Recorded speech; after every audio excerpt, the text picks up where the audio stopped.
Now you'll notice, and I'm just going to delete this thing that I was showing you right now. You'll notice that when we actually use this, it doesn't give us the functionality we want.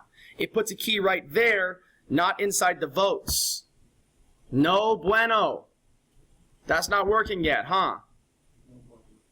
So what we should do instead, this little trickery, is let's do it like this. And by the way, I refresh. We're still good there. The votes is still 0. Okay.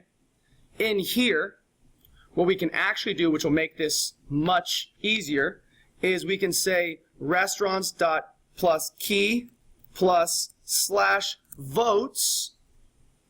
Cool? You see that? And then inside this reference for votes, we could say restaurant. We can even call it restaurant votes ref if you want, because that makes a little more sense. Restaurant votes ref.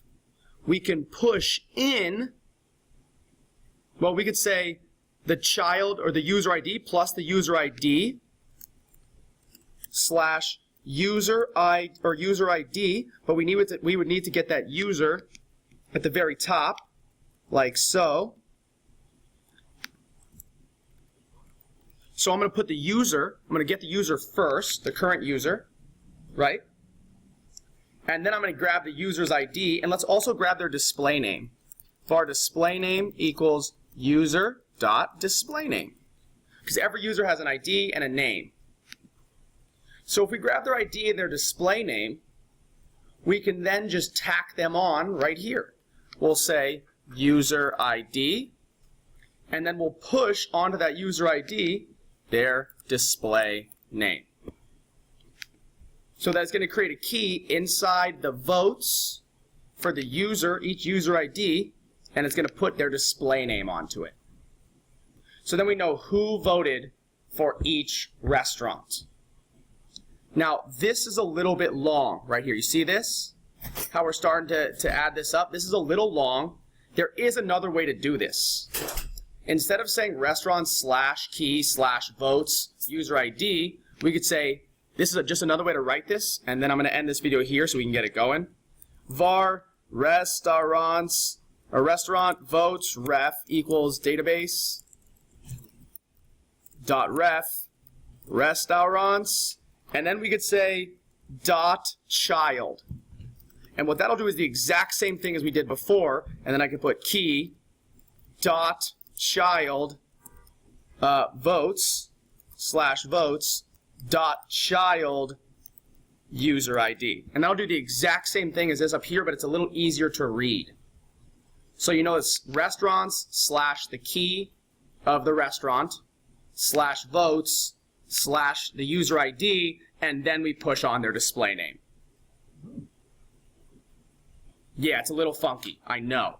But this will actually work, and I want to show you what happens, and we can then finish up our voting app.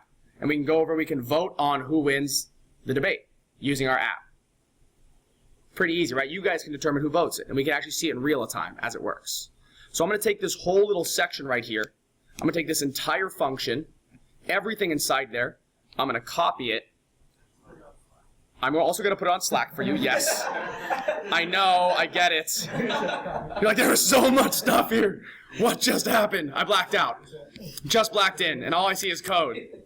Okay, so now all we need to do, instead of pushing in the display name, just remove the user ID here. And we say restaurant votes ref dot remove the user ID. And let's check it to make sure it works. And I think that will wrap up our app for the day. And that will be the first full-scale login authentication voting app you've ever built. I know, I'm excited too. Let's see if it works. We gotta find out. 44 seconds. Now remember, now inside our home.ejs, we're checking right here the restaurants.key.votes, and we're looking inside there to see all of the keys. Let's see if that works. First, I'm going to delete this one right here. I got 2 minutes left. Let me see if I can make it happen in 2 minutes. Cool. Let's refresh the page. No errors yet. Let's upvote it. Okay. Return the key. Did I get the upvotes? There it is. There's my first upvote. The key for the votes. Now the question is, when I come to this, I need to refresh the page. at the very end. On both these, I need to refresh it, right? So I would say what? Window.location. So we'd say .then function window.location.reload, and we would catch any errors with the function that takes in the error, and console logs the error. Let's go. Let's see if it works. Okay, I'm not even sure if this is going to work right now because I did it too fast, but we're about to find out. Error instead of error, that's fine. That should work either way. Let's go. Click it. Refresh. Okay, one upvote. If I upvote it again, it shouldn't upvote again. Awesome. But now we can vote, and it'll store my votes right there. So even though I upvoted twice, it already has me in there, and it's not going to refresh it. So that's actually a little bit of cheating, but we did it. Congratulations. We'll fix this up in a little bit. I'm a little bit over time. I know. I'm a sad boy, but it's okay. We're going to make it happen.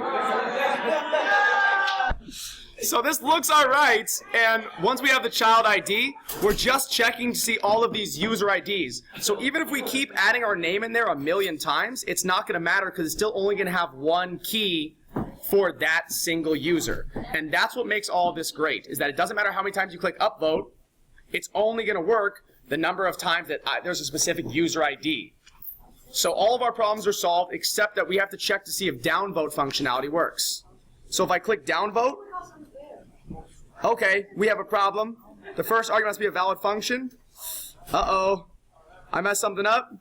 I think the remove I have to fix, or remove child.